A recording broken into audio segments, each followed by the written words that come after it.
and welcome to You Make the Difference. I'm Wanda Scarborough, and I have as my guest today Carla Cook Smith. And Carla has published a book recently called Waiting for the Train. And Carla not only wrote the book, but she did the artwork for the book.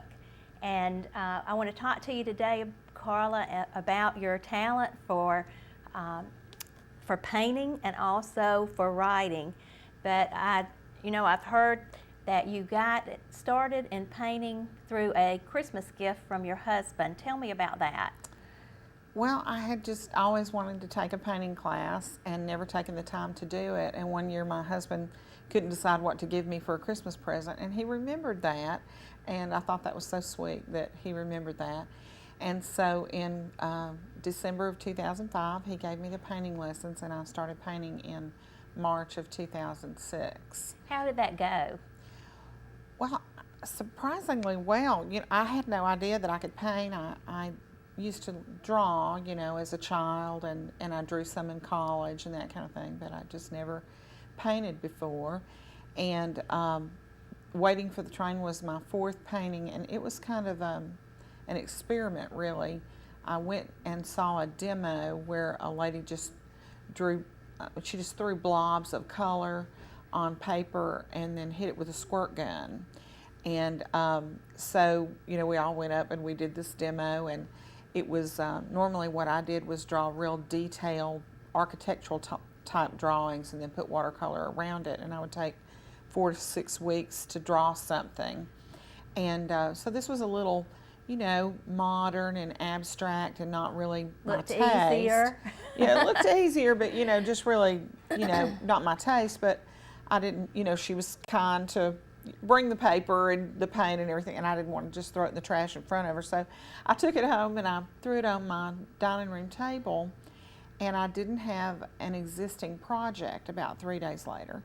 And so instead of pulling out my pencil and, my ruler to do a detailed drawing, I just picked up that little painting that was on the table, which was just blobs of color. And I just started fooling around, and before I knew it, there were 5 women just evolved, and they looked like they were waiting for something.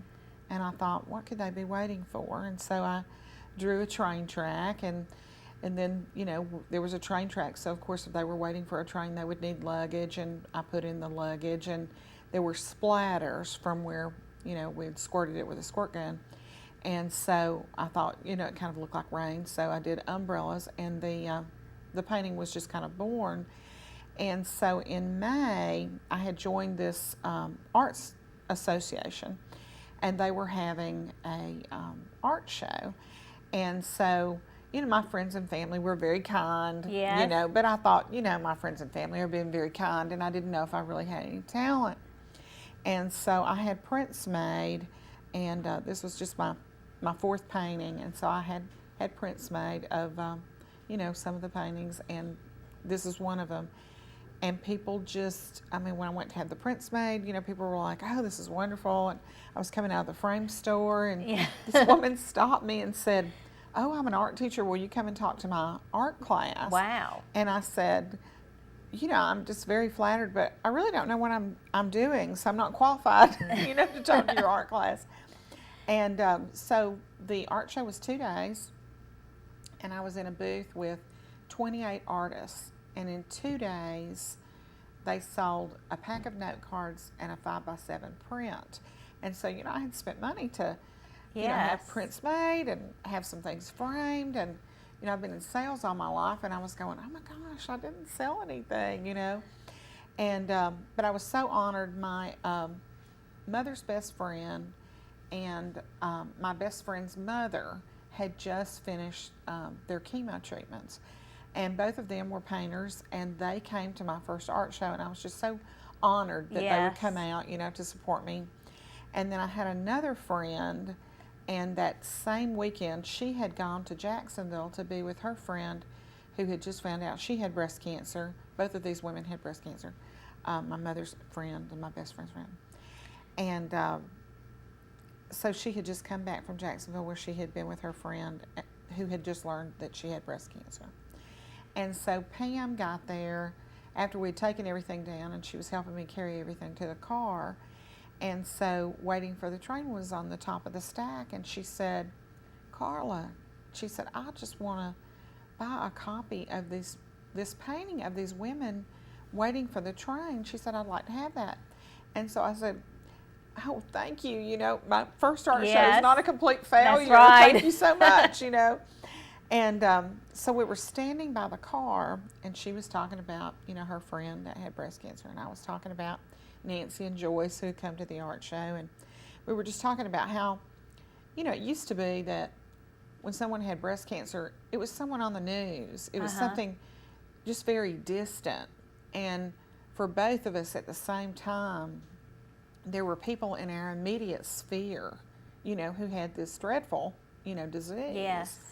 And we were talking about, you know, the start and stopping process of everything. You know, you feel a lump and you wait to go to the doctor, and then you go to the doctor and you have a biopsy and you wait for the results, and everything is just start and stop and wait and start and stop and wait. And Pam looked at the painting and she said, you know, Carla, these women waiting for the train are like women with breast cancer. Yes. You know, and so I could, I received that. You know, They're I on thought a about train it. that they don't really want to get on. And they don't know where they're going. That's right. You know, how the trip is going to turn out. It's a scary ride. But you have to take the journey. Yeah. And so several people had said, you know, why don't you put your paintings on eBay? And so when I, didn't sell very well, I thought, well, I have nothing to lose. And so I put Waiting for the Train. That's the only thing I'd ever listed on eBay, and the only painting that I put on that night. And so it asked if I wanted to donate to charity, and I've listed several things since, and nothing's ever prompted me and asked me that before. But I picked this Susan G. Komen because it was the only thing that supported breast cancer on eBay at that time. Yes. And I wanted to honor, my friends who had breast cancer. And so when it got to describe the item for sale, I was just thinking so hard about my friends and about breast cancer and about the experience that, I didn't say, watercolor, multicolored women standing by a train. I wrote, Waiting for the Train represents women from all walks of life. Breast cancer is no respecter of persons, and just kind of went on with that. And I pressed list without even thinking about it. And so I didn't look, for a few days, and about 3 days later there was a lot of activity on the auction, and it was already above the $20 that in 2 days nobody had purchased, a print for $20. And so at the end of the auction, it closed at $50 for a print. Uh-huh. And so I thought, well, great. I sold a print. And so the day after the auction closed, people emailed me from all over the country and said, I didn't win the auction. Can I still buy a print? Well, eBay will let you sell the same thing at the same price. Yes. And so I was sent prints, to New York and to Iowa and to Texas. And I mean, it was just amazing, And then people started emailing me and they said, will you allow me to use the print to raise money for my cancer group, Wow. And then Piedmont called me and asked me to come and speak to their first breast cancer survivor support group at their new Women's Imaging Center. At which point I said, I don't know anything about breast cancer. Yes. And they said, oh, these women don't want to hear about breast cancer. No, they've heard enough about breast cancer. And so I went and talked about the painting, and the painting, it didn't have a plan, and it's just taken on a life of its own. Then I gave my doctor, my doctor is somebody that, if he wasn't my doctor, I would want him to be my friend, Yes. somebody I'd love to have over for dinner or whatever. And so, everybody liked this painting. I knew that he liked art, so I gave him a print. And I've never seen him excited, before. And so he just had to show it to the office manager. And so when the office manager saw it, I didn't realize that they supported the Atlanta 2-day walk in Atlanta. And so they provided people for the medical team, for that walk. And so they asked me, the office manager called me a few days later and said, would you be willing to do T-shirts? And several people had asked me if I'd do T-shirts, and so I hadn't. And she said, we're supporting the Atlanta Two-Day, and we'd like to sell your print and T-shirts at checkout. And so in 3 weeks, they raised over $2,000. Wow. Just people checking out, leaving the doctor's office, Yes. buying it.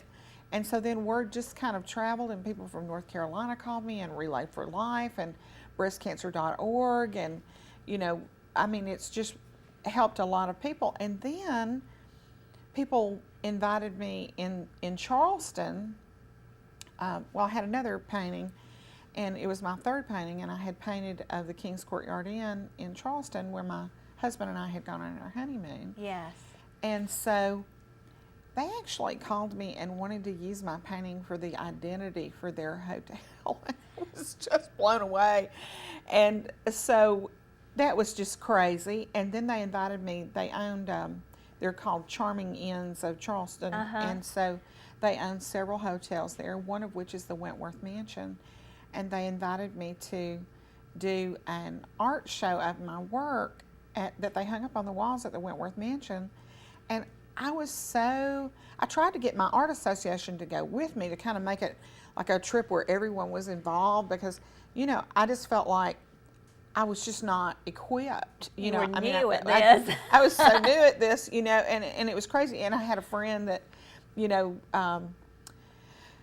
Mary Lou, and she used to live with artists, her roommates, and she said, Carla, this does not happen. She said, I had roommates, that, would kill for a paragraph in a magazine, and she said, and I got all this, publicity and magazines and newspapers, and then this woman called me up out of the clear blue sky from Kennesaw and said she was searching for art related to cancer, and she wanted to meet me, and then she represented me and my paintings and traveled all around the South, and I said, well, I don't know that I have enough, to pay you or whatever for what you're doing. And she said, you just tell me what you want for your paintings, and I'll mark my commission on top of that. And just, it was insane. Yes, you have to know It was just insane. that this was a God thing. It was a total God thing. It's not even, I can't duplicate this painting. Yes. I've tried. Yeah. And I can't duplicate this painting. And I just thank God that He let me hold, the paintbrush. This is not anything that I make a profit on. From the get-go, it was a ministry. And it has just, all over the country has raised money. And people, when I went to the Atlanta Two-Day, one of the doctors invited me to come. And I first met her in the doctor's office when I went to deliver T-shirts to the office manager. And the office manager said, this is a lady that painted Waiting for the Train. And so, this is a doctor, not my doctor, that I've never met. And she throws her arms around me and bursts into tears and thanks me for painting the painting.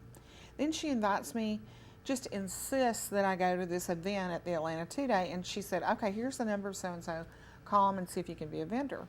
So I called, and, people had, got their tables long before, and it was like there was no room at the end. Yes. And so she said, okay, well, just meet me in the parking lot at 5 o'clock in the morning, and bring all your stuff. We're going up there.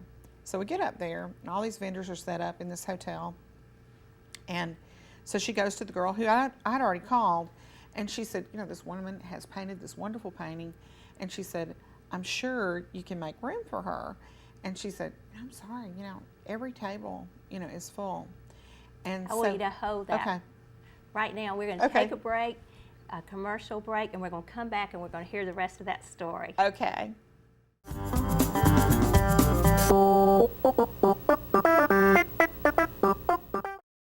Hi, welcome back to You Make the Difference. I'm Wanda Scarborough, and we're talking with Carla Cook Smith today. And she's talking to us about Waiting for the Train. And we stopped off with the Atlanta Two-Day Walk. And tell us about your involvement there. Well, this doctor had invited me to go, and there wasn't room for me to be a vendor. And so we went, and she was sure they could squeeze in another table, and there really wasn't room, and she was just absolutely undeterred. She just insisted that I be there. And so she said, follow me. And she took me over to the Piedmont Hospital table. And she said, this is Carla Cook Smith, and she's painted this beautiful painting, and she's going to be sharing half your table today. And Oh, she wow. pushed the stuff over and said, this is your chair. Yes. And so she sat me down, and that was the first time that I really personally collected on a huge level with a lot of people who had been impacted by breast cancer. Yes. And so sold a lot of prints. Atlanta Today made a lot of money. But I mean, grown men stood at my table and thanked me for painting the painting. Yes. This one man, he had to buy it for his wife who couldn't be there because she was sick, and at home. And he came and he felt like it would give her hope. And I heard that a lot. I mean, magazine articles were written and that kind of thing, and people would call me about buying a print, and if they were local, I would deliver it, personally.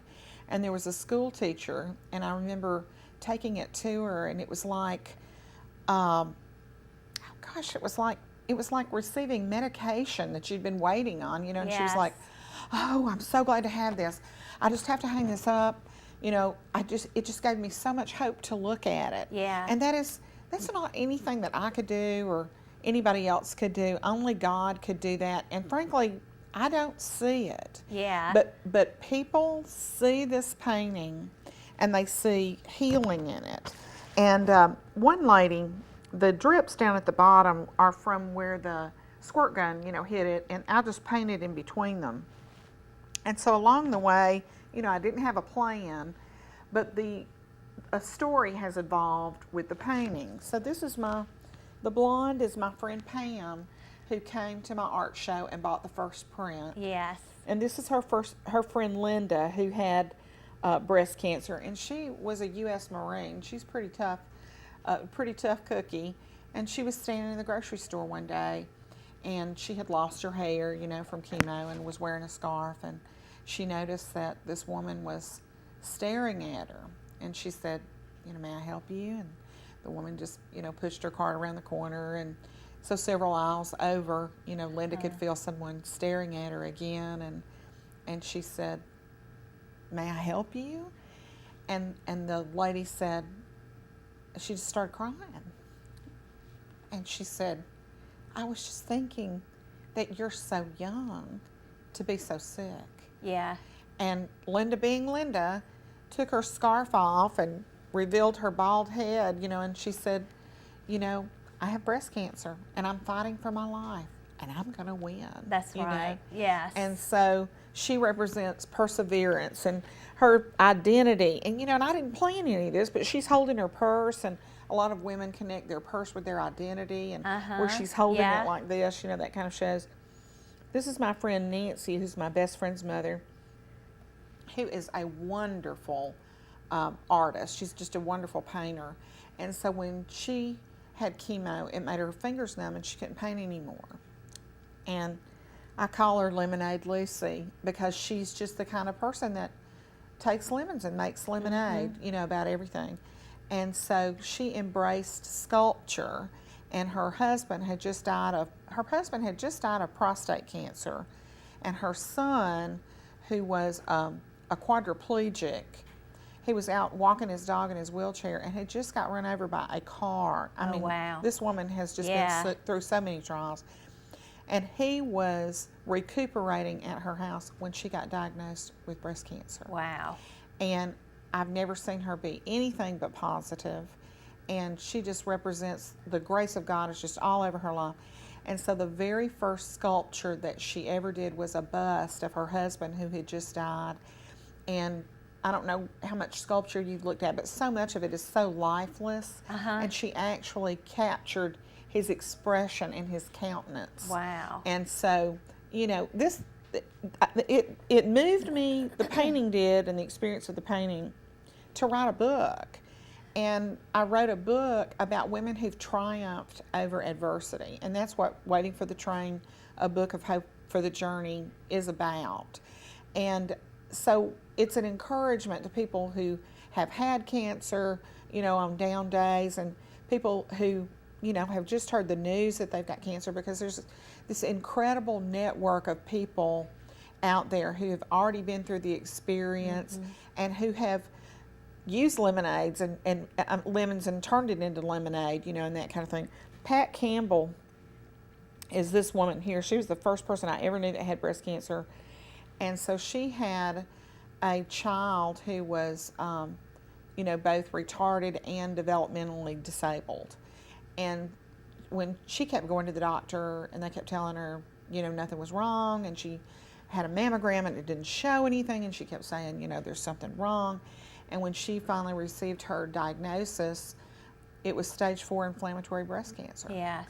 And they told her, and she said, okay, well, what's the next step? And her doctor said, well, you need to get your affairs in order. You have stage 4 inflammatory breast cancer. And so he didn't give her any hope. Yeah. And so she switched doctors and fought for her life, and she couldn't find anyone to care for her child in case of her death. I mean, she requires a lot of care. And at that time, she was being fed through a feeding tube. She didn't know sign language. She couldn't speak. She was just very limited in a lot of things that she did.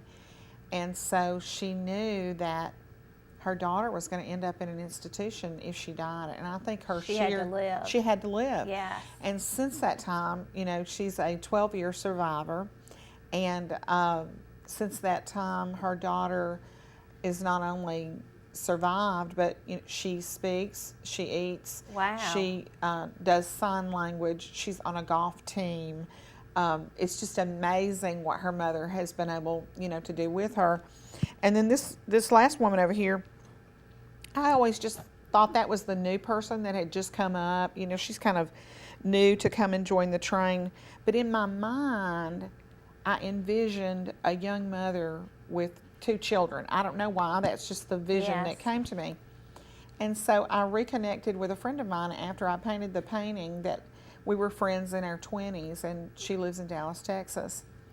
And lo and behold, Nancy had breast cancer. Wow. And she had 2 small children. Wow. So that vision is my friend Nancy Greenfield. Wow. I mean, and that's just amazing. Yes. And she has written a book because she thought about her children and how it impacted them, called When Mommy Had a Mastectomy. And it's the only book in the country for children to understand what their mother's going through. That's amazing. Isn't that amazing? It is. And it's amazing to me that, you thought you were just throwing paint on a sheet of paper, but God, through greatness that came out of you onto that sheet of paper, that is affecting so many lives. And, to me, I was diagnosed with breast cancer in 2009, and to me, having a book that tells about survivors and their stories is so important. And when you get the news, you just feel like, oh my gosh, am I fixing to die? But then, I remember the first person that I encountered that said, I had breast cancer, and it's been 11 years, and she was still living, and that gave me such hope. But this book has story after story of women who have survived And thrived. and also women who have survived when they've been handed a diagnosis for stage 4 cancer. And so that's just really amazing to me. I just want to thank you for what you've done, Carla. Well, I just have to thank God, because Yeah. I'm telling you, there was no plan. There was no plan. And I went to Relay for Life in Henry County, and before I went, I heard about these walks. Uh-huh. And I wondered, why is that a big deal? I mean, I Yes. just had no idea. But when you go to a walk and all those survivors come around that last lap there, Yes. even if you don't know anybody, if you're not related to anybody, if you're not going through it yourself, the hair stands up on the back of your neck, and you rejoice in the miracle of life, Yes. of every day, of life. And this woman came up, because a lot of people had asked me, what is this down here? And, I didn't know. And this woman came up at Relay for Life in Henry County, and she kept pointing to the painting, and she went from crying to sobbing, and Yes. she couldn't speak. She had to go away for about a half hour, and she came back. And when she came back, she said, "It's just like that. It's just like that." She was still crying, and I said, "What?" And she said, "You're rooted to the journey." And I had never seen that these look like the roots of the women. And she said, "You're rooted to the journey. You Yeah. have to take the journey. But you don't have to take the journey alone. First of all, God is there with you. God prevails through all of it, and God uses everything. There was one woman that a lady in Jonesboro told me about, who was the head of the health department over in Jonesboro. They had bought a lot of T-shirts for their team, and so she showed me. I was trying to get, before I went to a walk, I was trying to get it. Yes. Why? She had, we're having a walk, and I'm thinking, okay, why? Uh-huh. And so she had a picture. She said, "See this woman right here?" And she was holding a banner on a walk, crossing the finish line. She had a scarf around her head. She said, "See that big smile on her face?" And I said, "Yes." And she said, "That woman lived because she got breast cancer. She was an introvert. She was estranged from her family. She didn't have any friends. She wasn't very pleasant. Uh-huh. And then she got breast cancer and connected with a network of people who taught her how to survive. I mean, not to survive, but to thrive and really live, and not just survive from day to day." They embraced her and loved her. They embraced her and loved her, and Yes. she had never known that. And she did more living once she had breast cancer than she had done the whole of her life when she had been rejected and depressed and bitter. Yes. Well, Carla, I just want to thank you for coming today, and I just want to speak to those out in the audience who have heard how God used this talent. And I just want to say that you may be feeling that you don't have anything that the Lord can use. And Carla didn't know that the Lord was going to use her painting, but one day it came forth, and I believe that the Lord has something great in each one of us, and He is bringing that forth. And I think that you can look at the desires in your heart and know that the things that you want to do that are godly, those are the things that God's calling you to do.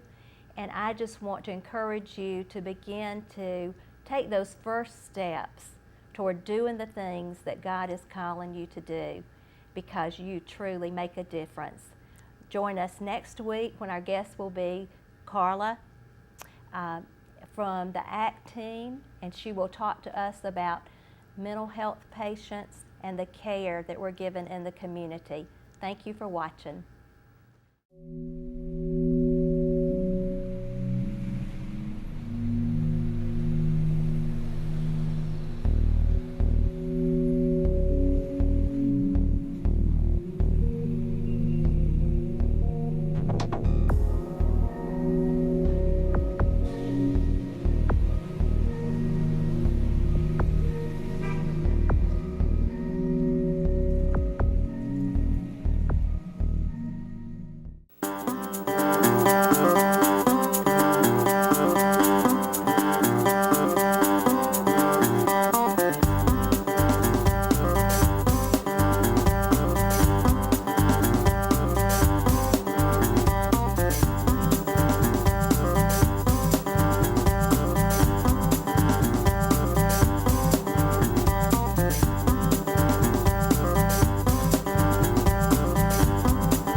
Oh,